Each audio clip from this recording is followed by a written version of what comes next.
It's been 8 years, almost a decade since John Wick plowed from rampage to exact revenge. He was pissed, at that time at least, about the baddies that broke into his house and killed his puppy. His taste for revenge has not changed. You kill Santino, the Kimura and the High Table come for you. I kill Santino, they come for me. He's offered $7 million for your life. But boy, do we miss that puppy. John Wick quickly became a cult classic. The original film was followed by John Wick Chapter 2, and then Parabellum. And now, on the 24th of March, we'll be treated to Chapter 4 in the franchise. This haven is safe no more. Our service is still off limits to me. Under the circumstances, your privileges are reinstated immediately. What do you need?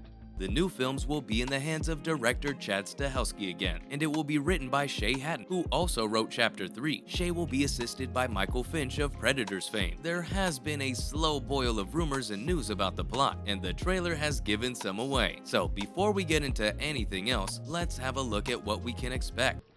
I have you for 2 nights? Depending on business, it may be more. Of course, sir. So when the old place get a facelift? Around 4 years ago. But I assure you, sir, she really hasn't changed much. According to the official synopsis, John Wick finds a way to defeat the High Table. This will earn him his freedom. But before that can happen, Wick has to face off against a new enemy, and this one has powerful alliances across the globe. There will be plenty of gun fu and loads of action. That goes without saying. The trailer is set to the echoey cool remix of Seasons in the Sun by Terry Jacks.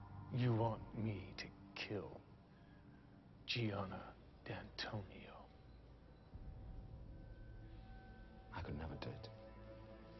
She's my blood. This sets the mood. What is obvious is that we'll be delving a little deeper into the John Wick mythology and the mysteries of the Wickverse. Chad Stahelski had a chat with Empire recently and teased some of what we can expect. He said, if you took the good, the bad, and the ugly, crossed it with Zatoichi, and threw in a Greek myth, you'd probably get something close to this. Damn, that's a mouthful. Keanu Reeves is back, and he's more pissed than he's ever been, and he hasn't lost his assassin mojo or his effortless hair. I'm just asking you to try. Either way, you and me will be even.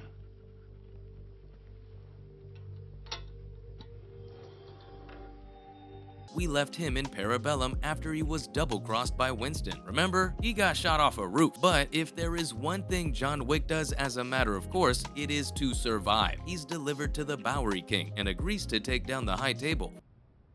This life follows you. It clings to you, infecting everyone comes close to you. For the uninitiated, the High Table is a council of crime lords. They govern the most powerful crime organizations in the global underworld. Lawrence Fishburne is back as Bowery King, and Ian McShane returns as Winston. In addition, the Continental Concierge, Sharon, will still be in the hands of Lance Reddick. If you've been following the franchise, you'll know John Wick will likely come to a sticky end. No happy ever after in the new installment. When Stahelski spoke to IndieWire, he said, John may survive all this but at the end of it, there's no happy ending. He then posed a rhetorical question. Do you think he's going to ride off into the sunset? He's killed 300 fucking people, and he's just going to walk away? Everything's okay? Nope. You killed my ward. Someone I was close to. An eye for an eye, John. You know how it goes.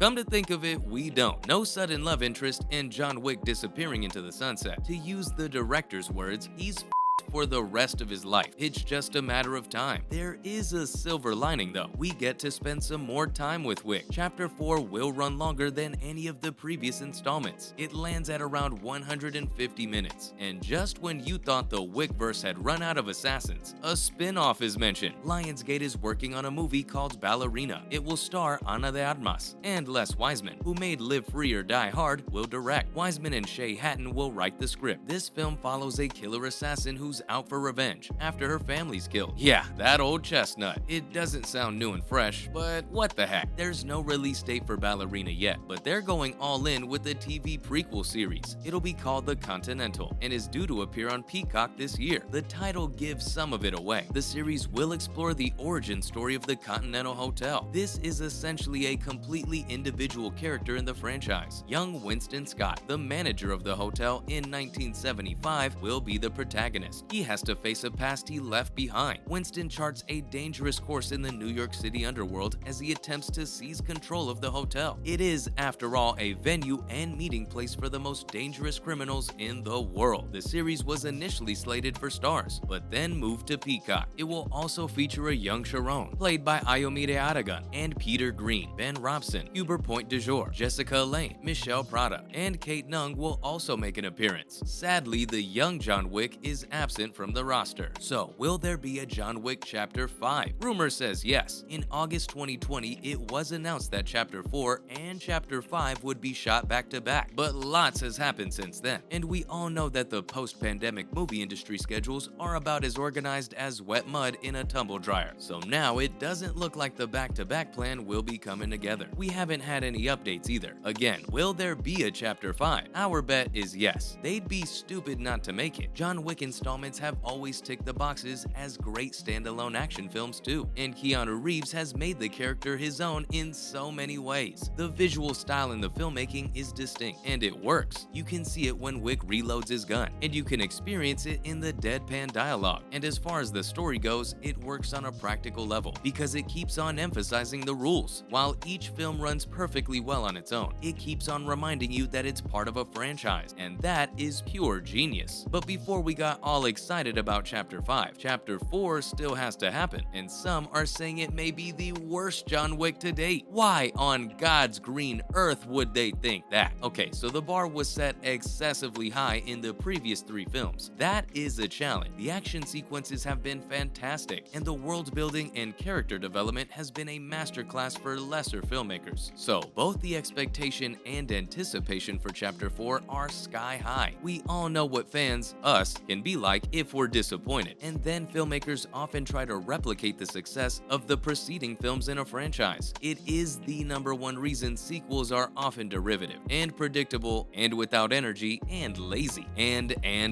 This leads to audience fatigue. Not that the John Wick franchise looks as if that could ever be an issue, so there are those reservations. But equally, fans can't wait for the release of the new film. Success will depend on various factors. The script will have to be great. That is a given. The direction will have to be just so. Remember, fans have invested in the journey with John Wick. The director will have to think about that with every frame he shoots, and the cast performances will have to shatter the Earth's fault lines. The lineup suggests that it is more than possible, but we'll have to wait and see. Catch you in the cinema on the 24th of March, and of course in the next video. Thanks for watching.